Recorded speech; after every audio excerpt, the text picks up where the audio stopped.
Experience number কিভাবে count হবে, ঠিক আছে, তোমরা রেসিপ্রোকাল যারা আউটসাইড থেকে হচ্ছে ব্যাঙ্গালোর থেকে যারা বা কর্ণাটক বোর্ডের আন্ডারে যারা নার্সিং কমপ্লিট করেছো, তাতে বিএসসি বলো বা হচ্ছে জিএনএম, তো তোমরা তোমাদের এক্সপিরিয়েন্স কিভাবে কাউন্ট করবে সেটা নিয়েও নানা রকম কনফিউশন তোমাদের মধ্যে রয়েছে। তো সমস্ত পুরো ব্যাপারটাই হচ্ছে তোমাদের সাথে ডিসকাস করব। তো প্রথমেই দেখো আমরা একবার মার্কস ডিভিশনটা জেনে নিই। জিএনএমদের ক্ষেত্রে হচ্ছে তোমরা মানে প্রায় সকলেই জানো এই ব্যাপারগুলো, বাট এখনো পর্যন্ত অনেকেই রয়েছে যারা জানে না, আমাকে কমেন্ট সেকশনে আমার ফেসবুক পেজে আমাকে মেসেজ করছে। তো সেই জন্যই তোমাদের যারা হচ্ছে এই ব্যাপারে একেবারেই মানে জানো না বা বুঝতে পারছো না, তাদের জন্যই বিশেষ করে ভিডিওটা তৈরি করা, ঠিক আছে। তো দেখো, মাধ্যমিকে তোমাদের নাম্বার রয়েছে 10, এইচএসে রয়েছে 25, জিএনএমে রয়েছে 35, এক্সপিরিয়েন্সে থাকছে 10, ডিপ্লোমাতে থাকছে, ডিপ্লোমা একটা কোর্স, এটা নিয়ে তোমরা যদি তোমাদের বিশেষ কিছু জানা না থাকে তো সেটা জানার জন্য আমার আগের ভিডিওগুলো তোমাদের দেখতে হবে, ভিডিও সেকশনে গেলে তোমরা দেখতে পারবে, বা এই ভিডিওটার নিচে ডেসক্রিপশন বক্সে আমি লিঙ্ক দিয়ে দেবো, সেখান থেকেও কিন্তু তোমরা দেখে নিতে পারবে।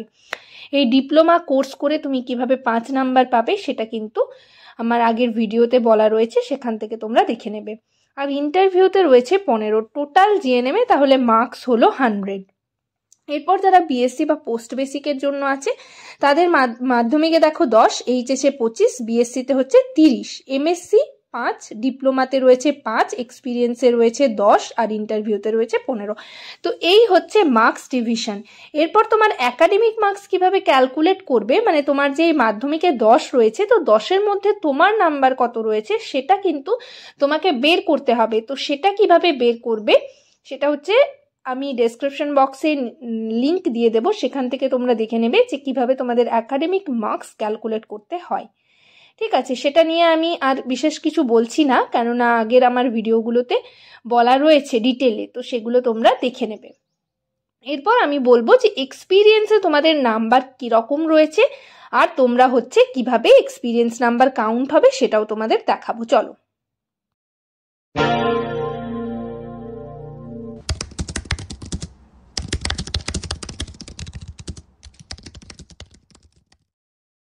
তো এরপর দেখো, এক্সপিরিয়েন্সের যে নাম্বার সিগ্রিগেশন রয়েছে সেটা তোমাদের দেখিয়ে দিচ্ছি, তারপর আমি তোমাদের বলছি যে এক্সপিরিয়েন্সের নাম্বার কিভাবে কালেক্ট মানে কিভাবে কাউন্ট হবে, ঠিক আছে। তোমরা যারা হচ্ছে কর্ণাটক বোর্ডের আন্ডারে হচ্ছে বা আউটসাইডে হচ্ছে ওয়েস্ট বেঙ্গলের বাইরে যারা ট্রেনিং কমপ্লিট করেছো, তো তোমাদের মধ্যে নানা রকম কনফিউশন রয়েছে যে তোমাদের এক্সপিরিয়েন্স নাম্বার কিভাবে কাউন্ট হবে, ঠিক আছে।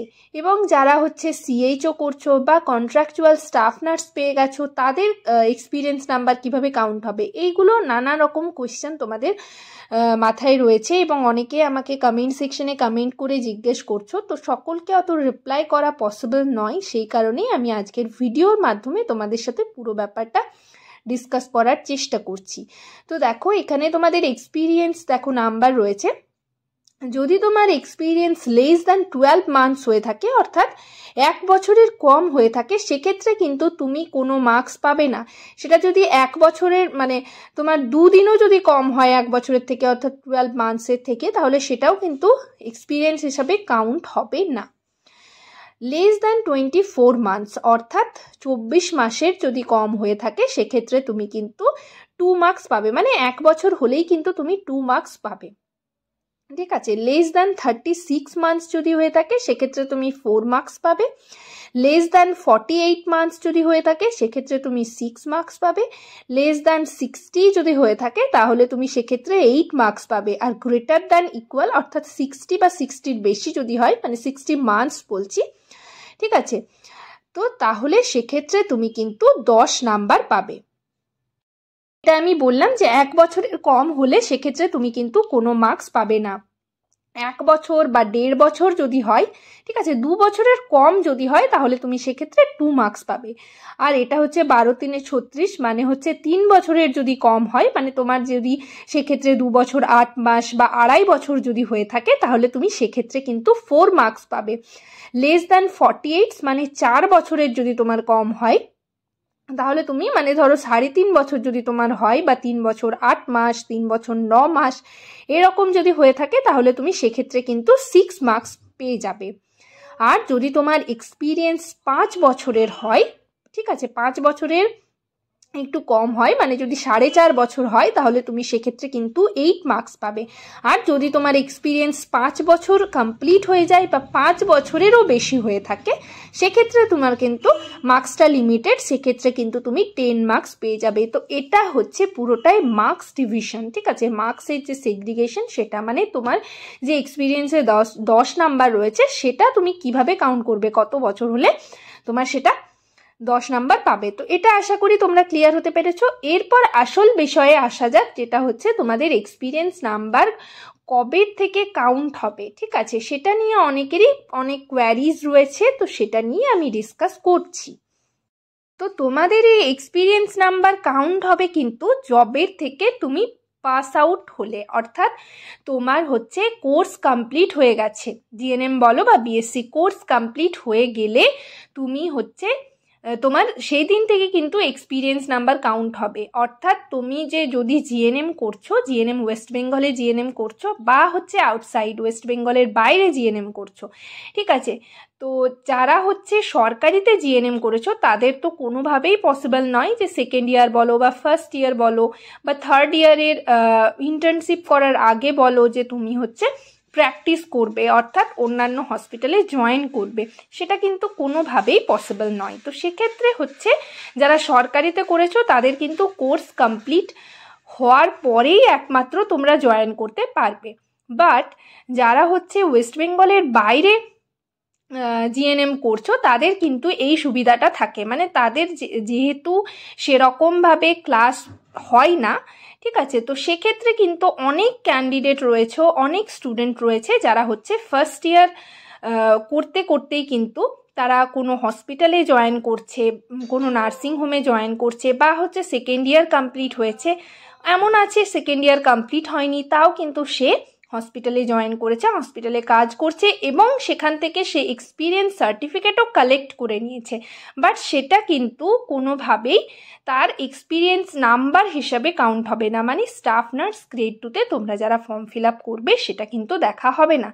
যেদিন তোমার রেজাল্ট পাবলিশড হবে সেদিন দেখবে রেজাল্ট পাবলিশিং একটা ডেট থাকে নিচের দিকে, সেই ডেটটা থেকে কিন্তু তোমার এক্সপিরিয়েন্স নাম্বার কাউন্ট হবে। অর্থাৎ তোমার থার্ড ইয়ার কমপ্লিট হয়ে গেল এবং তারপর হচ্ছে ওয়েস্ট বেঙ্গলে যারা করছো তারা কিন্তু থার্ড ইয়ার কমপ্লিট করার পর হচ্ছে জয়েন করতে পারো, এবং যারা আউটসাইডে করছে তারা তো আগের থেকেই জয়েন করতে পারে, বাট তোমার যেদিন রেজাল্ট পাবলিশড হবে সেদিন থেকেই কিন্তু তোমার এক্সপিরিয়েন্স কাউন্ট হবে। তো এরপর দেখো আরেকটা মানে কনফিউশন তোমাদের মধ্যে থেকে যায় যে যদি ধরো থার্ড ইয়ারের রেজাল্ট পাবলিশড হলো এবং থার্ড ইয়ারে হচ্ছে যারা ওয়েস্ট বেঙ্গলের বাইরে যারা ব্যাঙ্গালোর থেকে পাস আউট ক্যান্ডিডেট রয়েছে তাদের হচ্ছে কোনো একটা সাবজেক্টে হচ্ছে পাস মার্কস এলো না, তো সেক্ষেত্রে তার কিন্তু সেই রেজাল্টে যে পাবলিশিং ডেট রয়েছে সেটা কিন্তু হবে না, তাকে যদি রিভিউ করানো হয়, ঠিক আছে, তার রেজাল্ট বা হচ্ছে সাপ্লিতে সে বসে, তো সেক্ষেত্রে সেই সাপ্লির রেজাল্ট বা হচ্ছে মানে যদি হচ্ছে রিভিউ করা হয় তাহলে রিভিউর রেজাল্টটা যেদিন পাবলিশড হবে সেই পাবলিশিং ডেটও থাকে, সেই ডেট থেকে কিন্তু তার এক্সপিরিয়েন্স কাউন্ট হবে। এরকম নয় যে সে যেদিন থেকে জয়েন করবে সেদিন থেকে তার এক্সপিরিয়েন্স কাউন্ট হবে। আমি আবারও বলছি, যেদিন তোমাদের থার্ড ইয়ারের রেজাল্ট পাবলিশড হবে পাবলিশিং একটা ডেট থাকে, তোমরা হচ্ছে যারা রেজাল্ট পেয়ে গেছো তারা হচ্ছে রেজাল্ট হাতে নিয়ে দেখলেই বুঝতে পারবে যে সেখান থেকে কিন্তু তোমাদের এক্সপিরিয়েন্স কাউন্ট হবে। এই গেল তোমাদের একটা কোয়েশ্চেনের অ্যান্সার।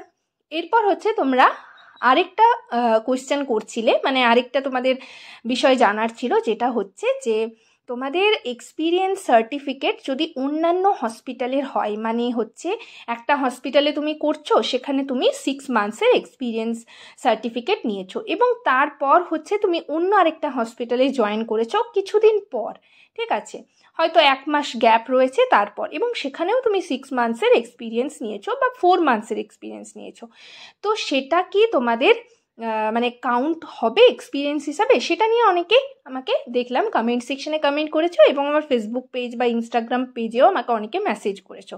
তো সেক্ষেত্রে সেটার উত্তর হচ্ছে হ্যাঁ, তোমাদের সেই এক্সপিরিয়েন্সটাও কিন্তু কাউন্ট হবে। মানে অন্যান্য হসপিটালে যদি তোমার এক্সপিরিয়েন্স সার্টিফিকেট থাকে এবং সেটা যদি আফটার পাস আউট তুমি করে থাকো, তো সেটা কিন্তু তোমার এক্সপিরিয়েন্স হিসাবে কাউন্ট হবে। এবং সেটা যদি 1 বছর হয়ে থাকে তাহলে তুমি সেক্ষেত্রে কিন্তু 2 মার্কস পাবে। 1 বছরের কম হলে, 12 মান্থসের কম হলে তোমাদেরকে আগেই বলে দিয়েছি যে কোনো মার্কস থাকে না, তোমরা দেখতেও পাচ্ছ।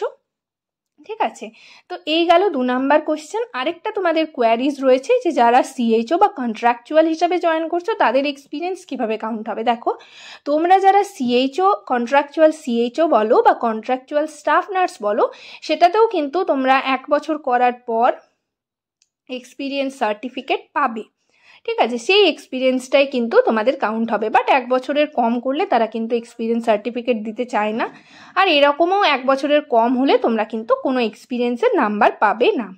তো এই গেল তোমাদের যা যা কোয়ারিজ ছিল, আজকে আমি ক্লিয়ার করার চেষ্টা করেছি। এবং আরেকটা লাস্ট কোয়ারি যেটা ছিল তোমাদের, যে এক্সপিরিয়েন্স নাম্বার কাউন্ট করার জন্য মোটামুটি কত বেডেড হসপিটাল হতে হয়।